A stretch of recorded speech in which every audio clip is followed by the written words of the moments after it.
తెలుగువారి ఆత్మగౌరవం కోసం అన్న నందమూరి తారక రామారావు 1983లో స్థాపించిన తెలుగుదేశం పార్టీకి నేషనల్ వర్కింగ్ ప్రెసిడెంట్గా నారా లోకేష్ నియమితులయ్యారు. ఈ నియామకం పట్ల తెలుగుదేశం శ్రేణుల్లో ఆనంద ఉత్సాహాలు పెల్లుబికాయి. పార్టీ వ్యవస్థాపక అధ్యక్షుడు నందమూరి తారక రామారావు మనవడైనప్పటికీ, ప్రస్తుత జాతీయ అధ్యక్షుడు సీఎం చంద్రబాబు నాయుడు కొడుకైనప్పటికీ ఆయనకు ఆ పదవి అంత తేలిగ్గా రాలేదు. లోకేష్ మొదటగా అమెరికాలో MBA పూర్తి చేసి వచ్చిన తర్వాత తెలుగుదేశం పార్టీకి బ్యాక్ అండ్ వర్క్ చేశాడు. ప్రజల ఖాతాకే డబ్బు బదిలీ అన్న ప్రతిపాదన లోకేష్ ఆలోచనల నుంచి వచ్చింది. తరువాత పార్టీలో చేరి MLCగా ఎన్నికయ్యాడు. మంత్రి కూడా అయ్యారు. ఆనాటి నుంచి వైసీపీ నాయకులకు, కార్యకర్తలకు ఆయన టార్గెట్ అయ్యాడు. చిన్నప్పటి నుంచి ఇంగ్లీష్ మీడియం స్కూల్లో చదవడం, తరువాత అమెరికాలో చదవడం వల్ల సాధారణ తెలుగుపై అంత పట్టుండేది కాదు. తరచుగా తెలుగులో తప్పులు మాట్లాడుతూ ఉండేవాడు. అందువలన రాజకీయ ప్రత్యర్థులు పండితపుత్ర పరమసుంఠ అని వెగతాళిగా మాట్లాడేవారు.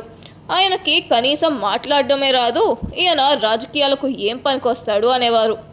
ఒక దశలో తెలుగుదేశం పార్టీ శ్రేణుల్లో కూడా లోకేష్పై అపనమ్మకం ప్రకటించాయి. ఈ అవమానాల మధ్యనే లోకేష్ పార్టీ నిర్మాణం కోసం అవిశ్రాంతంగా పనిచేశాడు. ఉదయం లేచిన దగ్గర నుంచి నిద్రపోయే వరకు ఒకటే అవమానం. అయినా లోకేష్ ఎక్కడా తగ్గలేదు. ఈ క్రమంలో 2019 ఎన్నికలు వచ్చాయి. చంద్రబాబు నాయుడు కొడుకు అయినా సులభంగా గెలిచి ఏ సీటు కావాలంటే ఆ సీట్ తీసుకోవచ్చు. కానీ పార్టీ పెట్టిన దగ్గర నుంచి ఒక్కసారి గెలిచిన మంగళగిరి సీట్ ఎన్నుకొని తనకు తానే ఛాలెంజ్ విసురుకున్నాడు. 2019 ఎన్నికల్లో విపరీతమైన వైసీపీ గాల్లో లోకేష్ 5,000 ఓట్ల తేడాతో ఓడిపోయాడు. ఇంకేముంది, లోకేష్కు ఒకటే అవమానాలు, ఒకటే అవహేళనలు. లోకేష్ అప్పట్లో విపరీతమైన లావుగా ఉండేవాడు. మంచి భోజన ప్రియుడు. తెలుగు భాష కూడా సరిగ్గా వచ్చేది కాదు. ముందు ఆ రెండింటినీ సరిచేసుకోవాలనుకున్నాడు. రోజుకి ఒక్కసారే భోజనం చేసేవాడు. తనను తాను భౌతికంగా ఒక చక్కని శిల్పంలా చెక్కుకున్నాడు. సినిమా హీరోలకుండే ఫిజిక్స్ సాధించాడు. ఇక భాష విషయానికి వస్తే కార్యకర్తలతో తరచుగా సమావేశాలు ఏర్పాటు చేసుకొని వారితో మాట్లాడుతూ తన భాషను పబ్లిక్ మీటింగ్లలో తన స్పీచ్ని ఎంతో మెరుగుపరుచుకున్నాడు. ఆనాటి లోకేష్ ఈనాటి లోకేష్ ఒకరేనా అని అనుమానం తెలుగుదేశం వారికి కూడా కలిగినట్లు చేశాడు ఆయన. ఒక రకంగా చెప్పాలంటే ఆయన అవమానం చెక్కిన శిల్పం, అవహేళన చెక్కిన శిల్పం. ఇక చెప్పేదేముంది, 2019 ఎన్నికలు వచ్చాయి. పార్టీ 23 సీట్లకే పరిమితమైంది. లోకేష్ను ఒకటే టార్గెట్ చేశారు. పప్పు అని అవహేళన చేశారు. కానీ లోకేష్ ఎప్పుడూ కుంగిపోలేదు.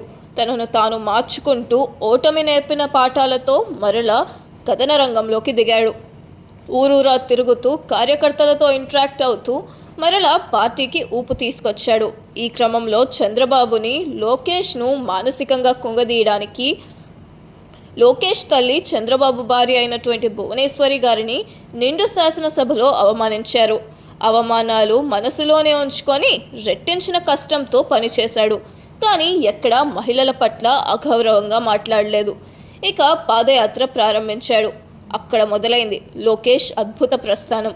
అనంతపురం నుండి విశాఖపట్నం వరకు తిరుగుతూ కార్యకర్తలతో సమావేశం అవుతూ అక్కడ ఏ కార్యకర్తలకు అన్యాయం జరిగిందో, ఏ అన్యాయం చేసిన వారు ఎవరు అని, కార్యకర్తలపై దౌర్జన్యం చేసిన వారెవరని తెలుసుకొని వారిని రెడ్ బుక్లోకి ఎక్కించి అధికారంలోకి వచ్చిన తర్వాత వాళ్ళని చట్ట ప్రకారంగా శిక్షిస్తామని చెప్పి కార్యకర్తల్లో ఉత్సాహం, ధైర్యం నింపాడు.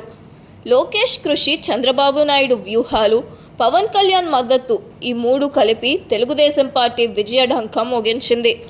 అయినా అధికారం ఉంది కదా అని లోకేష్ రెచ్చిపోలేదు. అధికారం ప్రజాసేవకే తప్ప కక్ష తీర్చుకోవడానికి కాదు అని నమ్మి ఆంధ్రప్రదేశ్ అభివృద్ధిపై దృష్టి కేంద్రీకరించి ఎన్నో కంపెనీలను ఆంధ్రప్రదేశ్కు తీసుకువచ్చేట్టు చేశాడు. ఇలా ఒక అవిశ్రాంత యోధుడికి దక్కిన గౌరవంగా తెలుగుదేశం పార్టీ జాతీయ వర్కింగ్ ప్రెసిడెంట్ హోదా అని చెప్పుకోవచ్చు.